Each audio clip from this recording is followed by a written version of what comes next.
Las antiguas arenas del desierto de Gobi guardan secretos milenarios, silencios tallados en la roca viva que narran la fe inquebrantable de aquellos que buscaron la iluminación en la encrucijada del mundo. En la provincia china de Gansu, cerca del oasis de Dunhuang, se alza un acantilado horadado por la mano del hombre, conocido como las Cuevas de Mogao o las Cuevas de los 1000 Budas. Este lugar, que fungió durante casi un milenio como faro de meditación y punto neurálgico de la Ruta de la Seda, se convirtió en un crisol donde confluyeron las ideas, las mercancías y las creencias de civilizaciones tan distantes como la sánscrita, la china, la persa, la uigur y la tibetana. Aunque el declive y el abandono lo sumieron en un sueño polvoriento, a partir del siglo XIV, su destino cambiaría radicalmente en 1900, cuando un guardián solitario tropezó con un tesoro de valor incalculable que redefiniría la historia del arte, la religión y la literatura universal.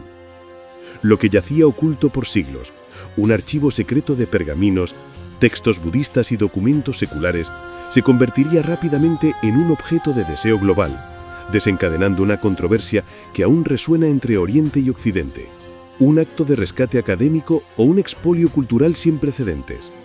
La respuesta yace en el corazón de esos documentos, testigos de un tiempo en que la fe y la tecnología se unieron para difundir la sabiduría por todos los rincones del vasto continente. Bienvenidos a la mirada del vigilante.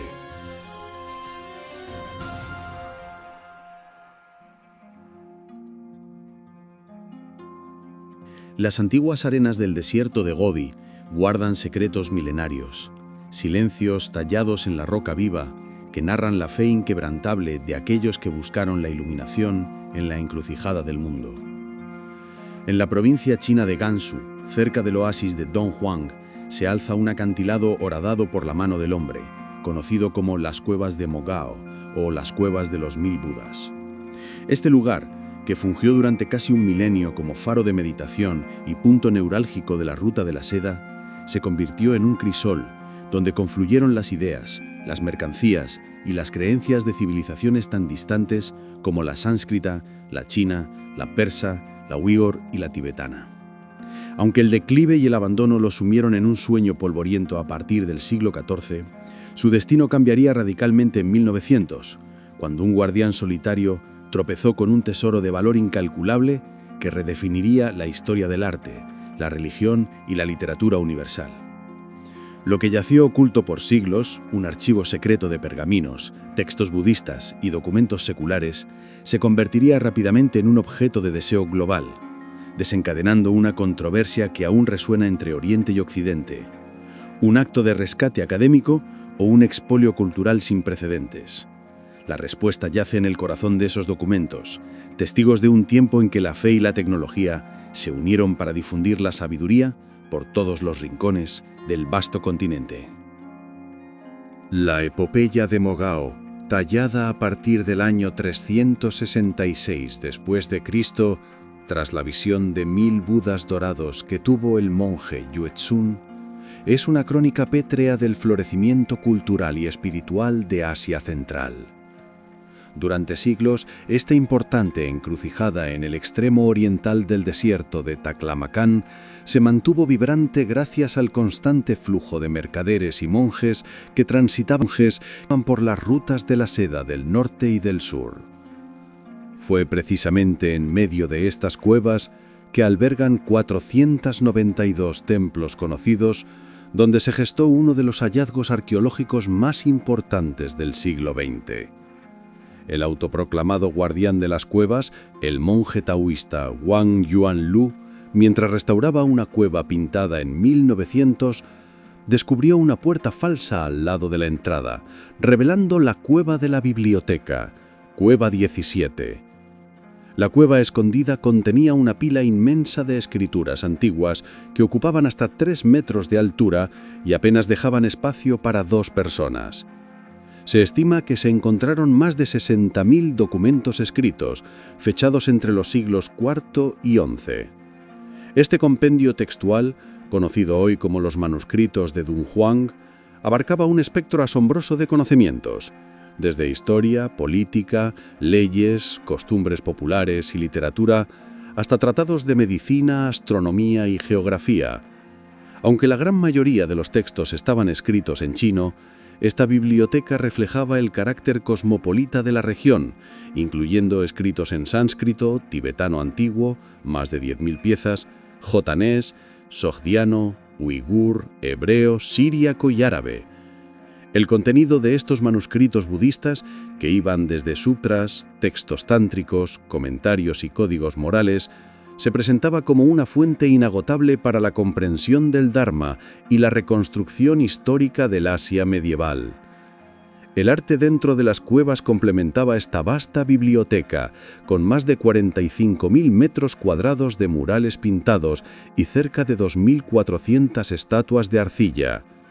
Estos murales, muchos de los cuales reflejan los estilos del periodo Tang, 618-907 después de Cristo, no solo eran representaciones religiosas, sino también valiosos testimonios de la vida cotidiana y los intercambios a lo largo de la ruta de la seda. Entre las joyas más radiantes de este tesoro se encontraba el Sutra del Diamante, fechado con precisión en el año 868 después de Cristo, considerado universalmente como el libro impreso más antiguo del que se tiene conocimiento.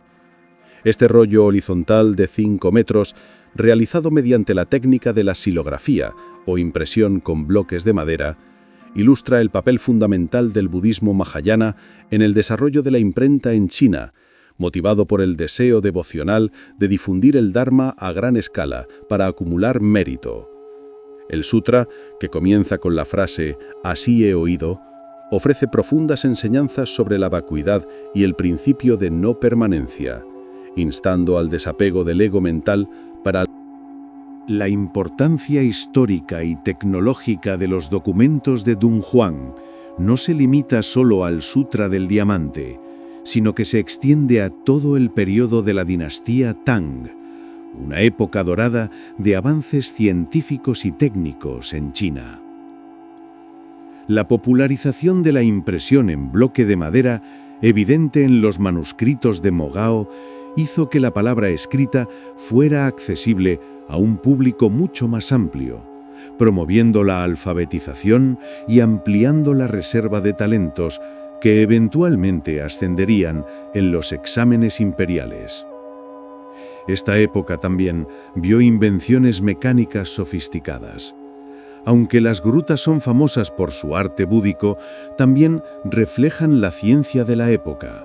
Por ejemplo, algunos murales, como el mapa celeste de Dunhuang, contenían representaciones astronómicas con 1.300 estrellas, divididas según diferentes escuelas de observación. Más allá del arte y los textos, el complejo de Mogao se erigió como un bastión del intercambio, donde las ideas foráneas eran recibidas y asimiladas. Esto se evidencia en los manuscritos sánscritos que demostraron la influencia de la cultura india y el budismo en China. La propia tecnología de impresión xilográfica utilizada para crear el Sutra del Diamante permitió a un individuo, Wang Ye, patrocinar la matriz de impresión no como una copia concreta, sino como un medio de difusión universal del texto, en nombre de sus padres, cumpliendo con la piedad filial y la acumulación de méritos, punya.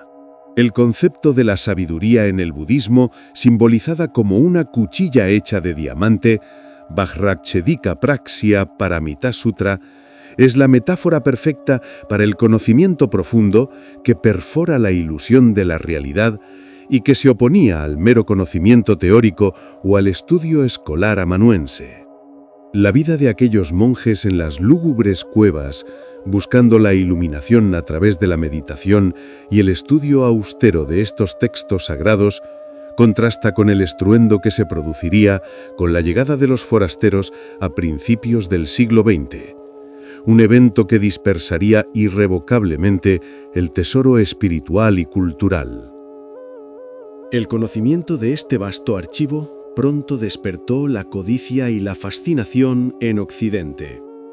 En 1907, La figura central en la narrativa de encuentro y controversia fue el arqueólogo anglo-húngaro Aurel Stein, quien había realizado 4 expediciones en Xinjiang.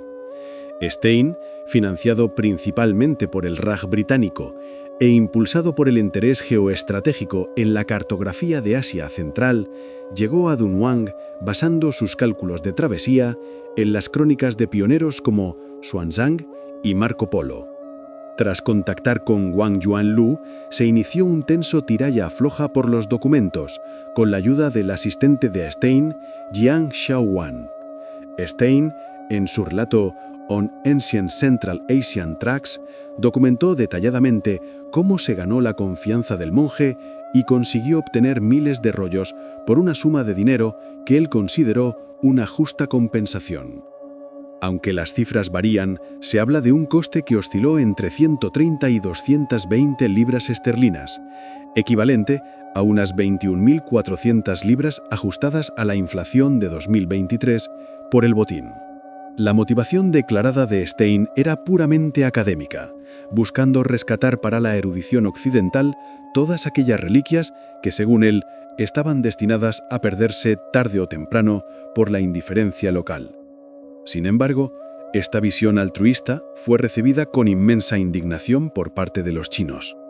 Viajeros británicos como Eric Teigman y Basil Davidson atestiguaron la queja china sobre cómo caravanas cargadas de tesoros incalculables habían ido a parar a museos occidentales, señalando que las descripciones sobre la manera en que bibliotecas enteras y reliquias fueron transportadas fuera del país causaban una indignación enorme. Voces críticas como la del orientalista Arthur Waley calificaron el incidente como el saqueo de la biblioteca de Dunhuang. El resultado fue la diáspora del archivo. Una gran cantidad de manuscritos fueron a parar a instituciones extranjeras como la Biblioteca Británica y la Biblioteca Nacional de Francia. Aunque estudios recientes como el de Justin Jacobs en The Compensations of Plunder argumentan que Stein era quizás el menos destructivo de los exploradores y que el concepto de valor de los manuscritos antiguos cambió precisamente como consecuencia del interés de estos forasteros, el sentimiento de pérdida cultural en China fue profundo, llevando a calificar a figuras como Wang Yuanlu y Jiang Xiaowan como pecadores nacionales que vendieron tesoros nacionales a bajo precio. La compleja realidad es que los hechos pasados no se pueden cambiar y la pregunta sobre la moralidad del expolio permanece abierta. Hoy, más de un siglo después del descubrimiento, el tesoro de Dunhuang, disperso por el mundo, exige una forma moderna de reunificación y protección. El declive del budismo y la pérdida de relevancia de la ruta de la seda sumieron las cuevas en el abandono. Y si bien la sequedad del desierto ayudó a conservar los pigmentos y la policromía de los frescos durante siglos, el paso del tiempo y la afluencia de visitantes modernos causan un deterioro progresivo. La respuesta a este desafío ha llegado en forma de tecnología, con un esfuerzo monumental por parte de instituciones chinas, como la Academia Dunhuang y la Universidad de Wuhan, para digitalizar y crear réplicas virtuales que permitan a este patrimonio trascender el tiempo y el espacio. Desde la década de 1990 y con un gran impulso desde 2007, investigadores han trabajado incesantemente, empleando tecnologías de fotogrametría y escáneres láser 3D de alta precisión para capturar y modelar digitalmente las grutas. Este proceso permite crear modelos 3D de las cuevas sin deformación, añadiendo colores y patrones de alta fidelidad que permiten a las personas observar cada pequeño detalle, desde las intrincadas ilustraciones de las apsaras voladoras hasta el grosor exacto de las paredes de las cavernas. Esta labor de digitalización no solo es una herramienta de preservación que protege los murales y las estatuas frágiles de la exposición, sino que también constituye el medio más efectivo para el regreso del conocimiento a la comunidad global. Plataformas como el Proyecto Internacional Dunhuang o IDP están cumpliendo el objetivo de la difusión universal al ofrecer escaneados de alta calidad de decenas de miles de manuscritos, permitiendo que académicos, lingüistas y curiosos de todo el planeta accedan libremente a la sabiduría contenida en los textos chinos, tibetanos y sánscritos. Si bien persiste la tensión sobre la devolución física de las reliquias, el verdadero milagro de Mogao en la era moderna reside en su resurrección virtual, un espejo digital que refleja la síntesis cultural y espiritual de un milenio. Esta preservación tecnológica nos obliga a reflexionar sobre la naturaleza del patrimonio. ¿Es su valor inherente a la tierra donde fue creado o reside en la verdad universal que contiene?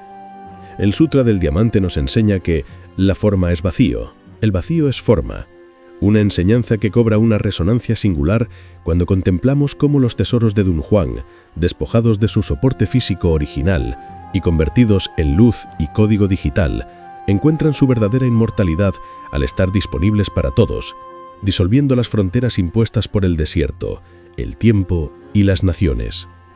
La digitalización, al democratizar el acceso al conocimiento ancestral, honra finalmente la intención devocional de aquellos monjes y escribas budistas que buscaban que el Dharma fuese conocido en todos los rincones del mundo. Dicho todo esto, lo dejamos en este punto.